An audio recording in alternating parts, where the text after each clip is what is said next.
Wawancara Bahasa Indonesia kelas 4 SD. Semua.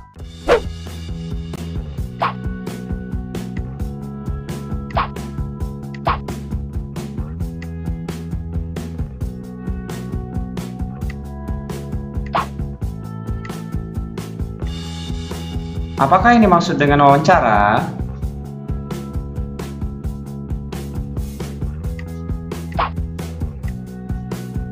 Wawancara adalah percakapan antara dua orang atau lebih dan berlangsung antara narasumber dan pewawancara.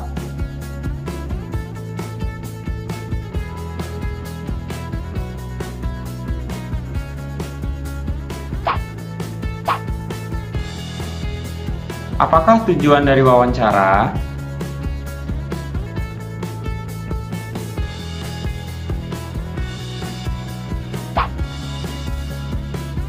Wawancara bertujuan untuk mendapatkan informasi yang tepat dari narasumber yang terpercaya.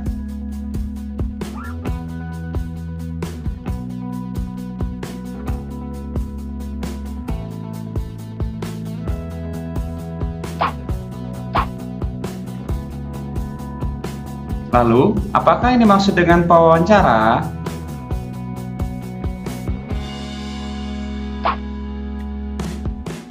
Pewawancara adalah orang yang melakukan wawancara.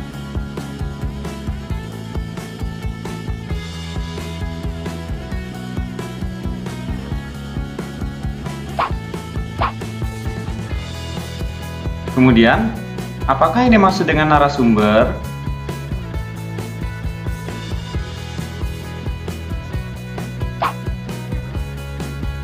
Narasumber adalah orang yang diwawancarai.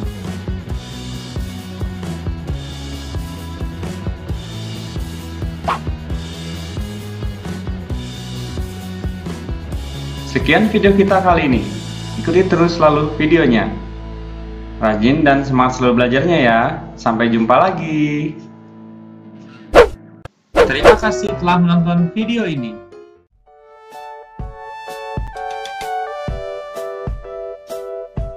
Bentuk-bentuk wawancara Bahasa Indonesia kelas 4 SD.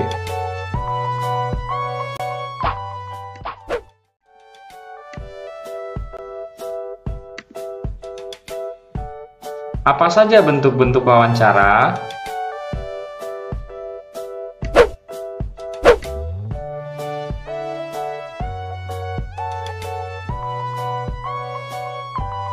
Yang pertama, wawancara berita dilakukan untuk mencari bahan berita.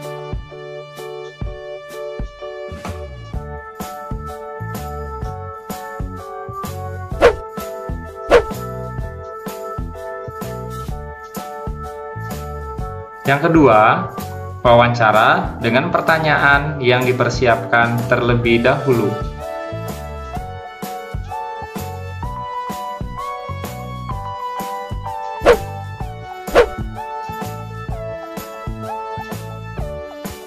Yang ketiga, wawancara telepon, yaitu wawancara yang dilakukan lewat pesawat telepon.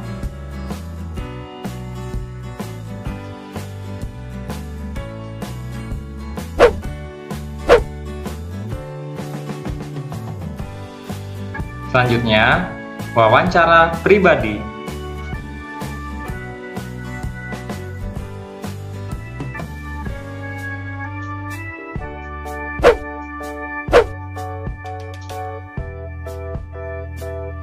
Bentuk wawancara selanjutnya adalah wawancara dengan banyak orang.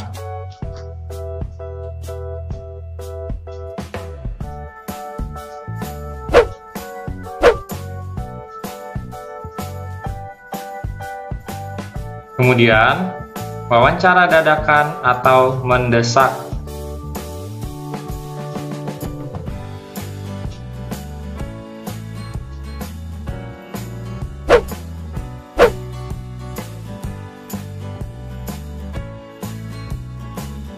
Lalu, wawancara kelompok, di mana serombongan pewawancara mewawancarai seseorang, pejabat, seniman, dan olahragawan.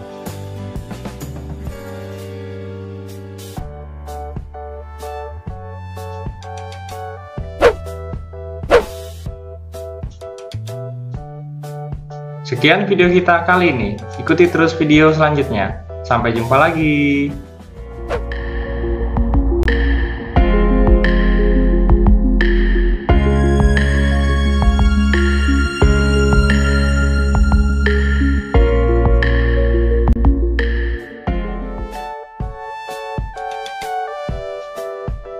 Hal-hal yang harus diperhatikan dalam wawancara.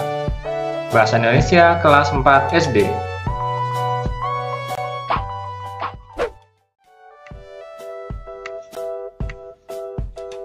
Wawancara adalah kegiatan tanya jawab dengan seseorang yang disebut narasumber untuk memperoleh informasi.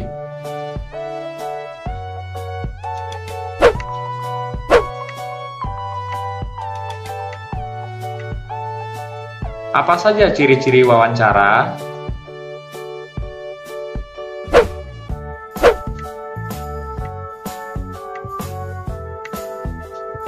Yang pertama, dilakukan secara bertatap muka.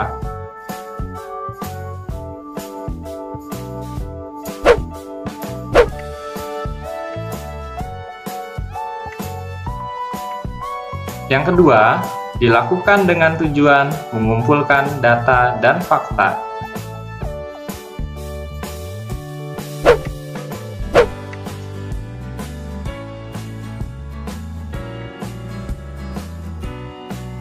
Yang ketiga, ada orang yang mewawancarai atau pewawancara.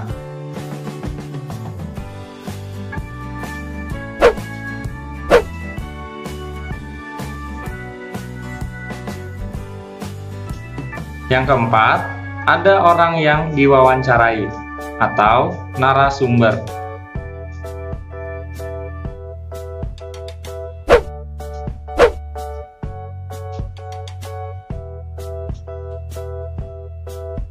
Lalu, apa saja hal-hal yang harus diperhatikan sebelum melakukan wawancara?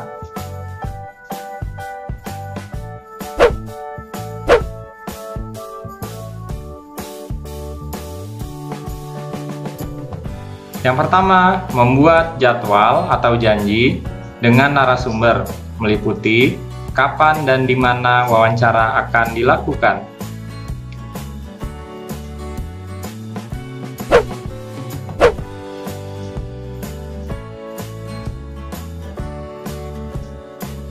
Selanjutnya, mempersiapkan pertanyaan-pertanyaan yang akan ditanyakan kepada narasumber.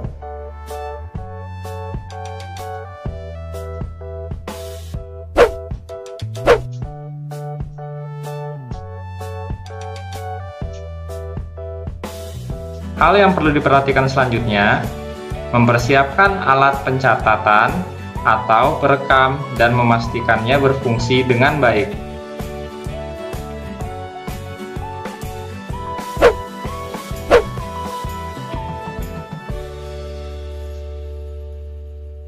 Berikutnya, segera melakukan wawancara sesuai susunan daftar pertanyaan yang direncanakan. Bertanyalah dengan sopan dan tidak bertele-tele.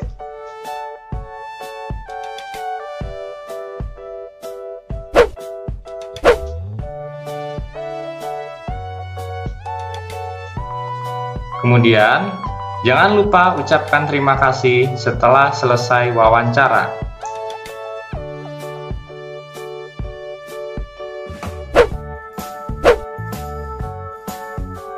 Sekian video kita kali ini. Ikuti terus video selanjutnya. Sampai jumpa lagi. Terima kasih telah menonton video ini. Semoga bermanfaat. Sampai jumpa lagi di video selanjutnya.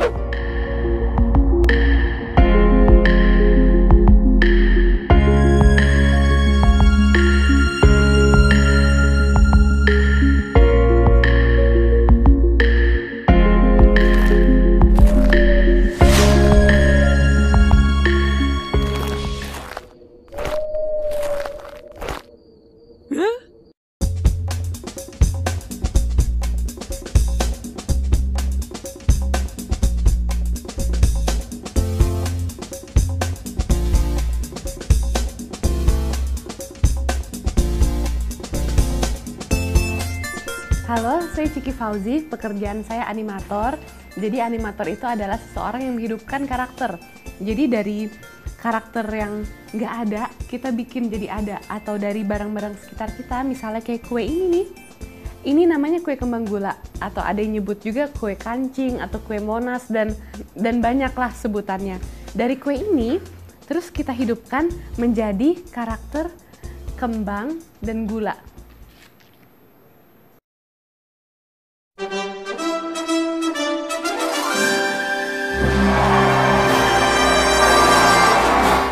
Jadi, kalau kamu menjadi animator, kamu bisa menghidupkan apapun. Apapun yang dalam imajinasi kamu, kamu menjadikan sesuatu yang nyata.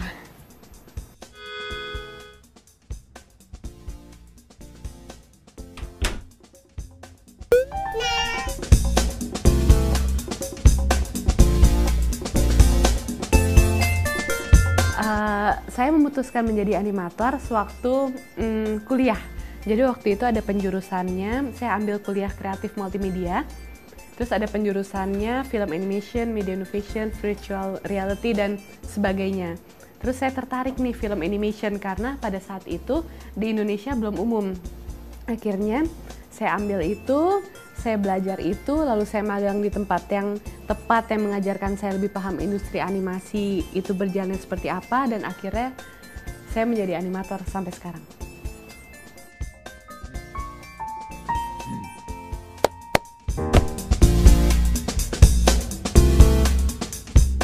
Jadi setelah lulus kuliah, jadi sebelum lulus kuliah saya memutuskan saya apply magang di Laskopak Production, terus saya keterima magang di sana.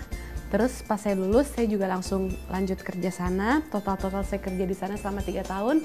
Lalu saya memutuskan untuk pulang dan bikin Monso House sama teman-teman yang dulunya juga pernah bekerja di Malaysia. Dan alasan pulang ke Indonesia karena kita semua ingin membangun industri animasi di Indonesia supaya lebih berwarna dan kaya. Yeay.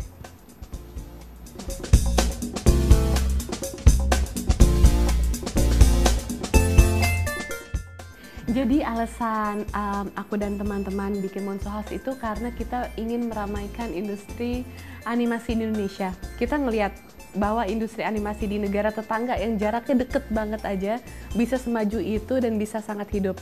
Jadi kita ingin membuat Indonesia juga ke arah seperti itu.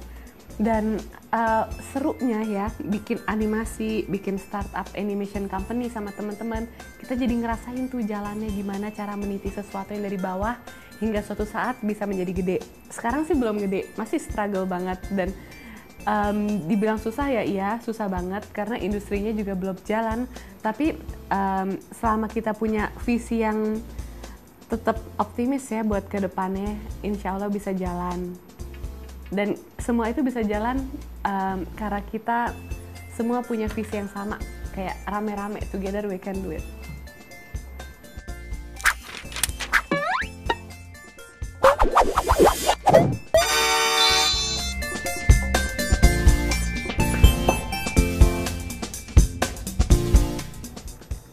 Oke, jadi karakter yang Monso House lagi bikin, sekarang kita ada 3 karakter orisinil. Yang pertama itu adalah Gocex. Jadi Gocex itu adalah sebuah cerita yang menceritakan tentang kehidupan anak jalanan yang sangat suka bermain bola, tapi settingnya di future di 2040. Kenapa kita milih future? Karena kita ngelihat bahwa anak-anak itu suka menonton animasi yang menyajikan imajinasi buat mereka, dan kita ngeliat future, sesuatu yang futuristik itu bisa menarik anak-anak. Dan ini namanya, karakter utamanya namanya Abim. Dia sangat jago main bola, tapi dia anak jalanan. Jadi kita ngebayangin di 2040 itu lapangan-lapangan, semua tempat itu nggak umum lagi buat main bola. Karena banyak gedung dan sempit. Jadi si Abim ini dia mengusahakan sehingga bisa bermain bola di mana saja. Dan karakter kedua yang lagi kita develop adalah Kembang Gula. Jadi ini namanya si Kembang, ini namanya si Gula. Mereka itu adalah kakak adik, dan Kembang Gula ini menceritakan tentang keseharian kakak adik. Ceritanya simple dan berasal dari makanan kembang gula idenya. Terus ketiga, kita lagi develop juga namanya Timun dan Toge. Biasanya mereka ketemu di gado-gado atau ketoprak. Jadi kita memang mengambil karakter yang ada di sekitar kita aja lalu kita hidupkan.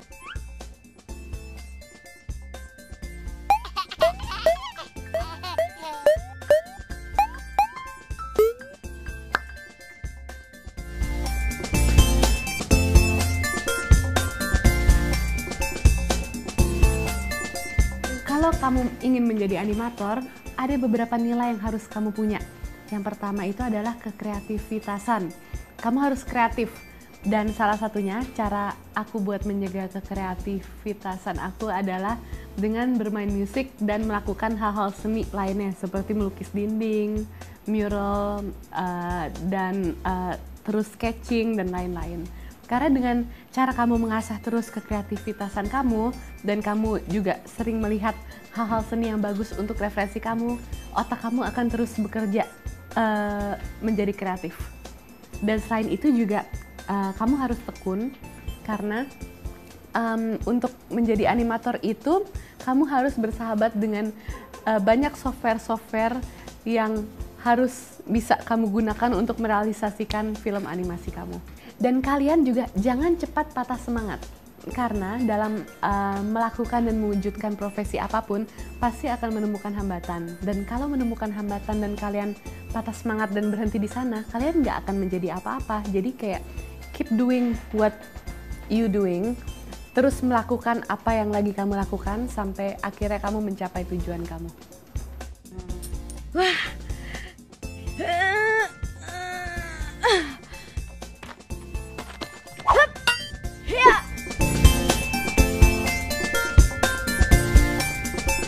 Untuk menjadi seorang animator yang sukses, yang pertama sih, yang penting banget, kalian butuh tim.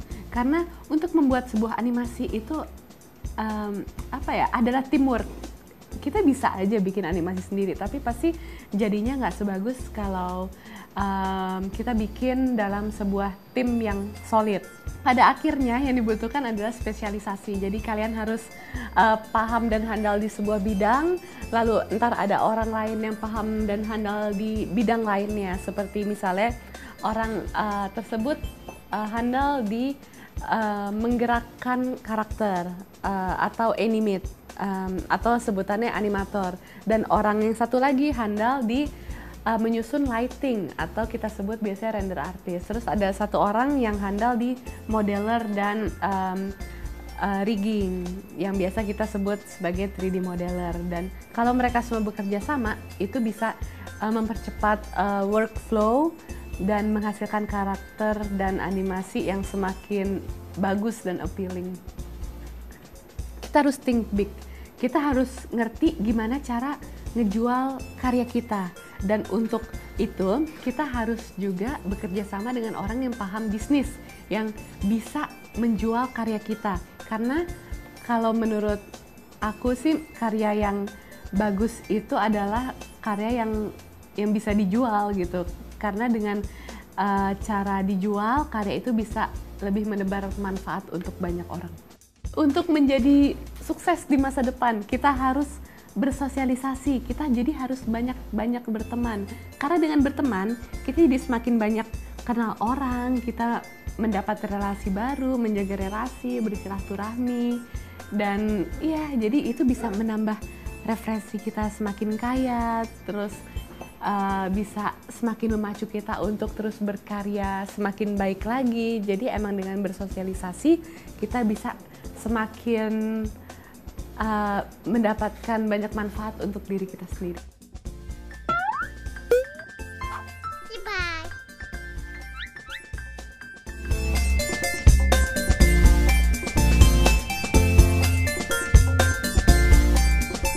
Jadi aku pernah ngobrol sama teman aku, seniman patung di Jogja. Dia yang nasihatin aku, bilang kalau setiap karya itu punya jalannya masing-masing. Jadi kalau kita punya karya, kita jangan takut untuk kasih tunjuk ke orang, walaupun itu hanya goretan-goretan kasar di kertas bekas, kita kasih unjuk. Dan sekarang kan media sosial nih udah booming banget, kita upload aja, nanti kita lihat orang komen apa dan lain-lain. Dan mungkin dari orang tersebut kalau karya kita bagus bisa ngomong lagi ke orang lainnya, sehingga itu bisa menambahkan menambahkan nilai plus buat kita dan mendorong kita untuk terus membuat karya yang lainnya. Karena setiap karya itu punya takdirnya masing-masing yang bisa membawa kita ke sesuatu hal yang lebih besar lagi.